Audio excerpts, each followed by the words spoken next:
Hi, welcome to our show, Around Thurston County. I'm your host, Patrick Babineau. Around Thurston County is all about the people, places, and issues that make Thurston County an interesting place in which to live and work. Today we're in Olympia, at the headquarters of the Washington State Department of Transportation, and we're very pleased to be with its new secretary, Lynn Peterson. Hi, Lynn. Thanks very much for having us here today and for sharing with our audience a little bit about your first 8 months on the job and what WSDOT's up to. Thanks so much for having me. It's a pleasure to be talking to you and kind of talking about Thurston County. Mm-hmm. The first year, the first 8 months has been a little bit of a roller coaster ride in terms of coming in the middle of session. Right. And a discussion starting to grow around a transportation revenue package and the exciting ideas that are being generated out of that. But of course, we're still in that discussion today, and I'm sure we'll talk about that. Then having to deal with the truck that hit the Skagit River Bridge and the span going down and the replacement bridge. And then moving on into actual management of this organization in terms of being able to accelerate some very exciting things that are going on. And you mentioned the Skagit Bridge. That's so unusual to have a major bridge do that, but you were able to really mitigate that and take care of that in an incredible quick period of time. Well, it was a combination of really prepared staff for emergency situations, which our staff are really, they're trained for this, and in combination with some good luck. Bad luck that the bridge was hit by a truck, but good luck that when the span, because there were 3 spans, when that span fell down, one, no one was hurt. Yeah, thank God. Yes. Second, that the span itself did no damage to the piers. If that had happened, this whole project would have taken longer. Another set of good luck was that our interim chief bridge engineer, who had just been put into that position, had just crossed the bridge not more than 10 or 15 minutes beforehand and was able to turn around and come back and be on the scene working with the bridge engineers and the region folks, the emergency operations office. And the last one was that, again, going back to the fact that no one was hurt, there was actually a crew in training for emergency situations not more than 5 minutes away within the public safety realm. And so they were able to just gather up their gear and go. So it was done incredibly well, incredibly fast. Our team did a great job. The governor has called for a special session that started on November 7th, one of several, and then later on November 21st and 22nd. This past fall, and a lot of it had to do with Boeing and the whole issue of Boeing and whether they will build their new plane here, and some of it also had to do with transportation budget financing. How has that session, those series of sessions, gone as far as you're concerned? Well, there were 2 parts to the special session, this last one in November, and one was to deal with Boeing, and then one was Boeing's interest in a transportation package, a revenue package. And these, again, come out of the seeds of the regular session earlier this year, where the House passed a transportation revenue package and sent it over to the Senate, and they didn't act in the last final moments on that package, and then came forward and did a series of 10 listening sessions around the state from the majority coalition leading that. And I attended all 10, and it was a very good conversation across the state, and I would say in every single forum there was a definite majority of citizens asking for a transportation revenue package. What they wanted that package to fund was very diverse, and there were some, obviously, that were not in favor of a gas tax increase at this time, and wanted more efficiencies. And so a lot of the conversation around the package, of course, has been about reforms as well, not just reforms of the agency WSDOT, but how we do the business of transportation planning, implementation, construction for all of the state. Wow. And what kind of resolution did folks come to? Well, transportation wasn't dealt with in this last special session. It has been pushed out because folks still feel like there's momentum Right. leading to an actual special session, and the governor has said that he would like to see that happen by the Apple Cup. I think it'll be plus or minus, a couple weeks of the Apple Cup, but it would be nice to have it done by the end of the year. Right, exactly. A few years back, Boeing decided to move its headquarters to Chicago, and what they cited was their major reason for that was the difficult traffic congestion in the greater Seattle and really the central Puget Sound area. What has WSDOT done to help kind of alleviate that problem? I think it's not just a WSDOT issue, right? And there are several different things to working on dealing with congestion, because you will never solve congestion. There is a latent demand, and whenever capacity is added to the system, people will change their mode. That's right. Right? They will change the way they drive, which direction, and then they'll change what time they drive. So wherever you add capacity, that's where people will then fill it. So we will never solve congestion, but we certainly can find ways for people to have choices so that they can find different ways to get around. Within WSDOT, we certainly, for our agency, have found different ways to allow people to have more choices, whether that be telework or providing a subsidized bus pass. So there are different ways to make sure that people don't have to be on the system at the peak every day. And if we can play our part in that, then I think we should, and we should continue in that direction. However, it's going to take every partner in the Puget Sound region figuring out how to add capacity where it's needed in terms of transit and multimodal, as well as much information as we possibly can get there in the form of apps for your phone. Yeah, that would be cool. Right, so you would know if I need to go between here and here, what is the mode that's going to cost me the least and give me the most predictability. And because pretty much people are okay about spending a little bit more time in transit as long as they know that it's predictable. They're okay spending a little bit more time on the road as long as they know it's predictable. But I think the main concern that we as WSDOT have is how do we move freight? Because a lot of the interstate system was supposed to be and planned for to be moving not just people but freight. And freight getting in and out of our ports is probably the most important thing to the state in terms of business and economic development. So how do we balance the commuter and the freight? And I think that that's something that we're going to continue to work on in the future. Wow.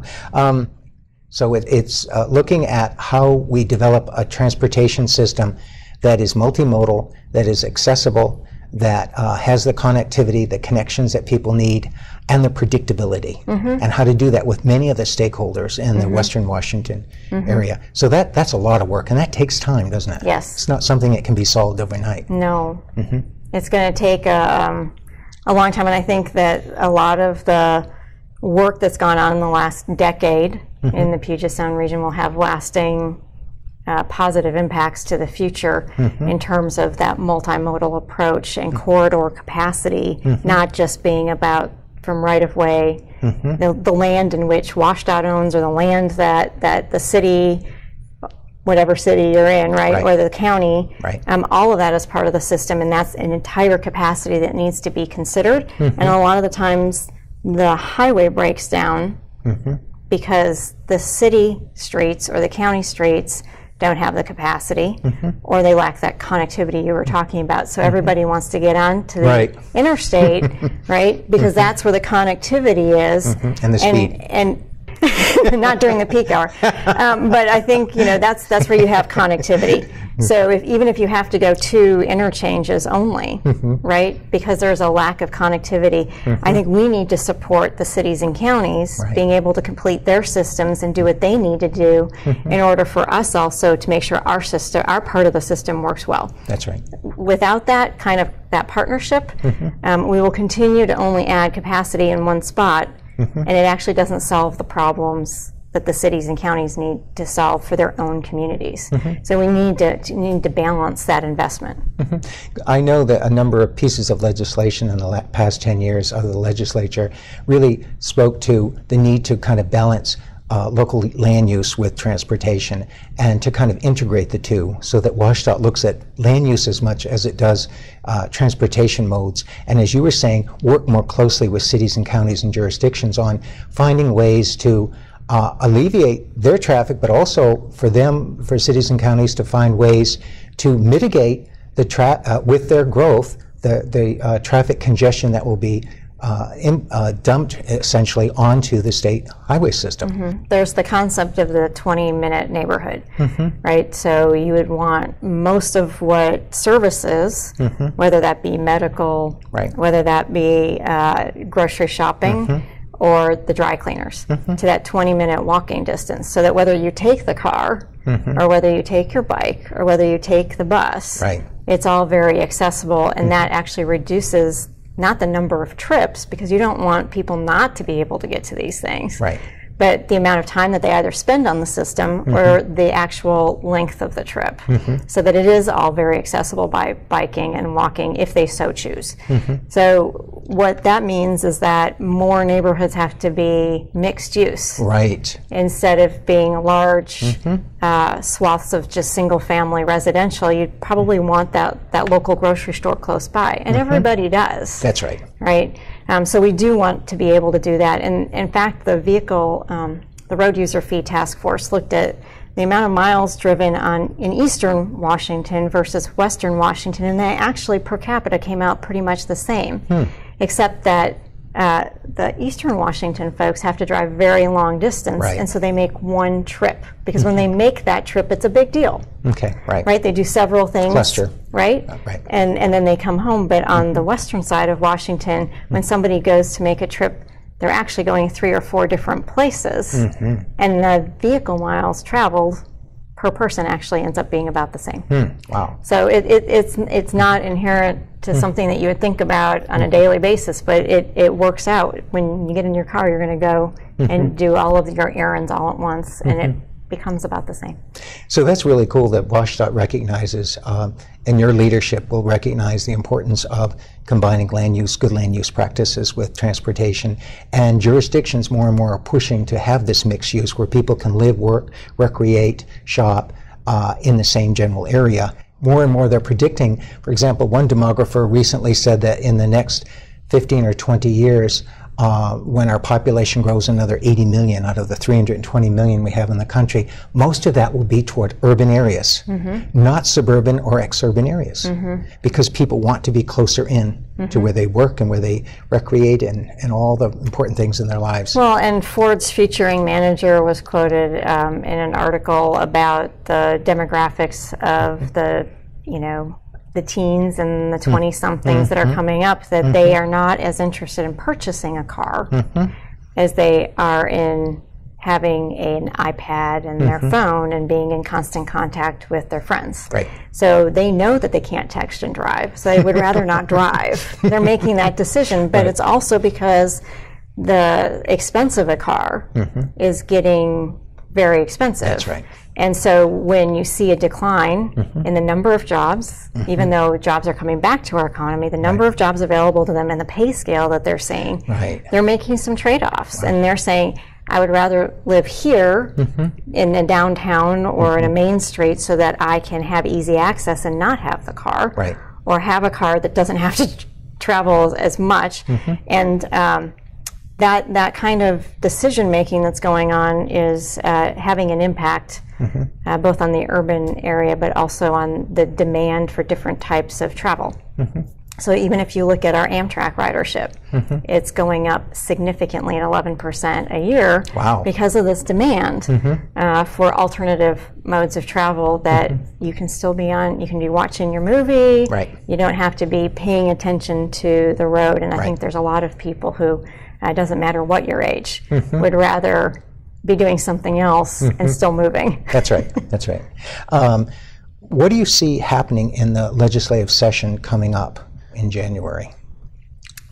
I think there's between now and January, as we said, the governor would like to try to get to an agreement on another special session on transportation.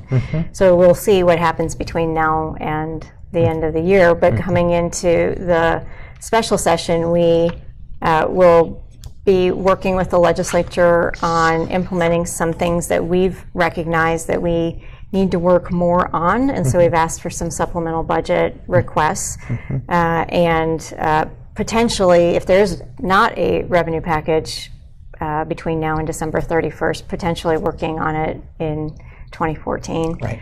There's some specific things that we've asked for, though, in a transportation revenue package, and that would be some things coming out of our mega project assessment. And the recommendations that we've asked for are to be given the authority to do different types of contracting when we do large projects so that we can mitigate risk on behalf of the taxpayers. And it's called GCCM, General Contracting Consulting Management. And what happens is the actual constructor, the contractor, somebody who actually builds projects, is part of the design process. Oh, good. Okay. So that you can get that input up front, which should reduce risk and the number of change orders and different items. So that would give us that authority if they were to move on that. The second one was that we recognized that we needed somebody at the very top reporting to the secretary that just deals with quality assurance. We have projects, on the projects we have quality assurance managers, but we wanted to make sure for the entire organization that there is somebody who is in the room when large decisions are being made, from everything from the pre-design all the way through construction, to make sure that everybody's following the protocol, because what they found in the mega project assessment, when there were design errors, or when our contracts were being put together, we had protocols. We had the best practices protocols in place, but they were not followed. Wow. So we're asking for a position that would report directly to myself. Wow. So this is something that an innovation that you're pushing right now. That sounds great. Yeah. WSDOT, the State Department of Transportation, has overseen major projects in the last few years. Could you tell us how these projects are coming along and how they might actually revitalize the state's ability to do its business? So the Alaska Way Viaduct is a good example of progress. We're just under 700 feet into the tunnel in November, and that is amazing. I mean, when you think about it, we're making very good progress towards the opening date, and Bertha is doing well. So I think that that is an important project from the standpoint that not only did the city want their waterfront to be revisioned and make it more active with the Alaska Way Viaduct coming to the end of its useful life and not seismically safe. But also to make sure that the port still has access in and out of the region.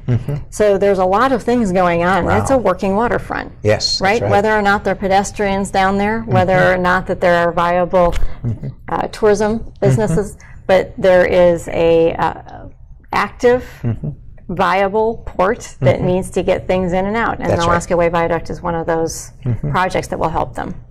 Wow, that's great. Our ferry service is considered is one of the largest in the country. I think it is the largest. It is the largest in the country States. And the third largest in the world. Wow, and many folks here use it and they consider it iconic.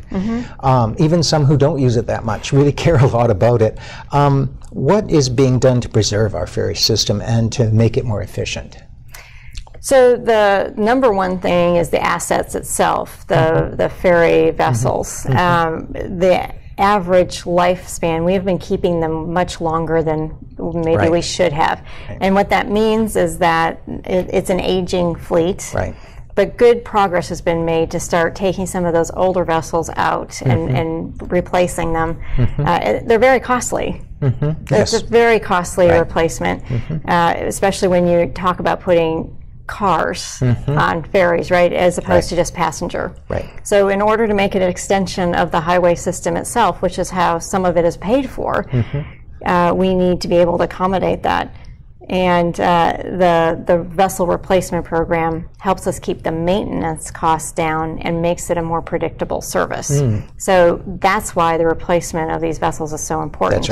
So that makes it if we can continue down the path of replacing the vessels when they need to be replaced, then I think we will see it become more sustainable. The next part of that conversation is really how do we staff up based on the Coast Guard's new requirements that they put into place that requires us to have more staff on the vessel for safety. And we just don't have enough people yet, so we're staffing up to the new levels, which requires, of course, an increase in cost to that portion of the system. So we're having to move money around, and that's harder because that means more money will come out of maintenance, right? So we need to figure out a new balance. And work with the legislature on that. But ever since they lost their funding from the MVET, we have been backfilling it with other transportation monies, which are coming from the roadside. So again, there's some balancing yet to be made in terms of how we fund operations and maintenance of the ferries and fund maintenance and operations of our roadways. Right. It's a lot to do, and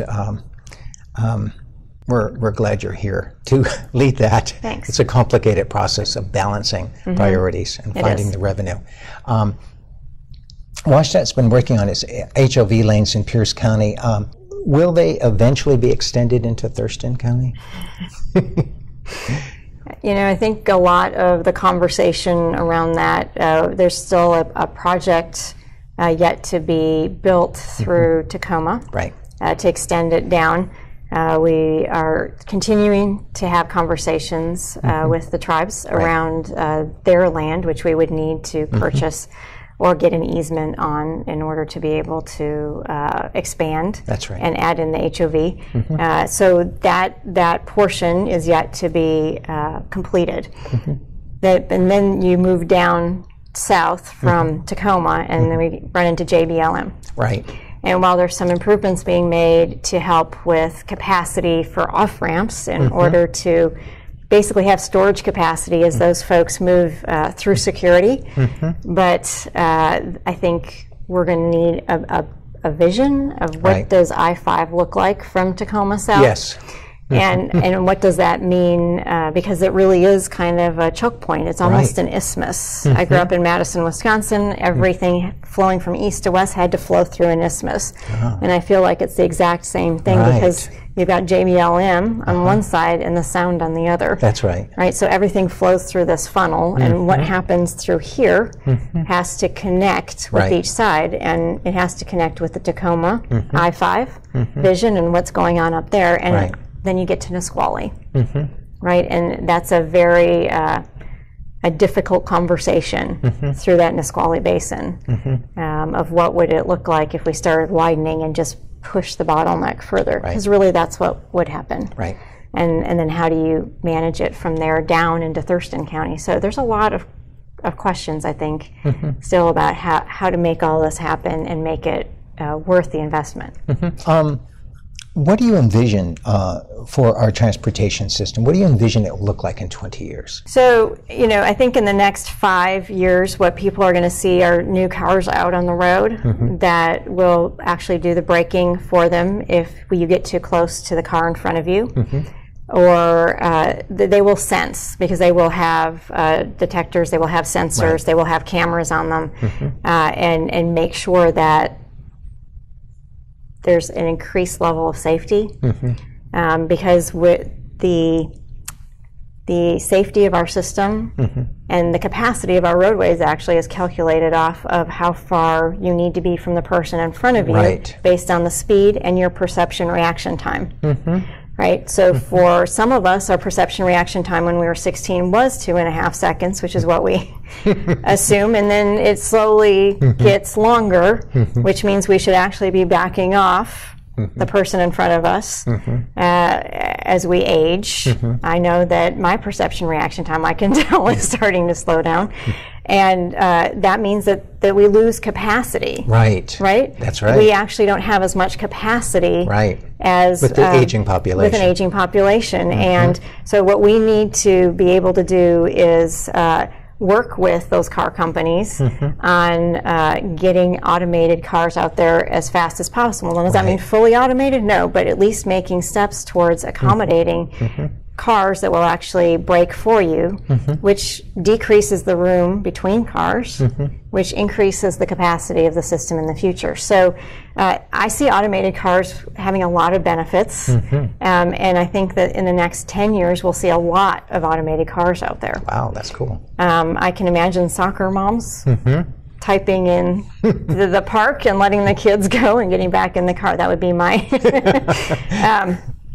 but not only would you be able to do something different in the car because the car is driving, but you would have increased safety on the roads, helping us get to target 0 by 2030, maybe much faster. Wow. And secondly, increasing the capacity of our existing system. And really that is, to me, the #1 priority for our taxpayers and a cost-effective transportation system is maximizing our existing capacity first before we add new capacity, because it's much more effective to add operational on-ramp, off-ramp, ramp metering, which I'm sure people love, but it actually helps the flow of traffic.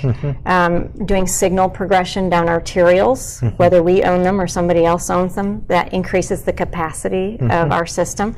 Or putting signal priority for buses, during the peak period. If we can get those 30 to 40 people on that bus through faster, it's an incentive for more people to be able to get on the bus. So I think there's a lot of things that we can do operationally to increase capacity before we add capacity, but in some cases we may have to add capacity, and that's okay. Yeah, that is. Thank you.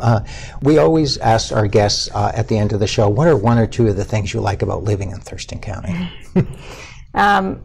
My husband and I have enjoyed getting to know a new area with our 3 Malamutes. And so we've been doing a lot of hiking, but we also have done some kayaking in the Sound, and that's a new kind of experience for us. Right, cool.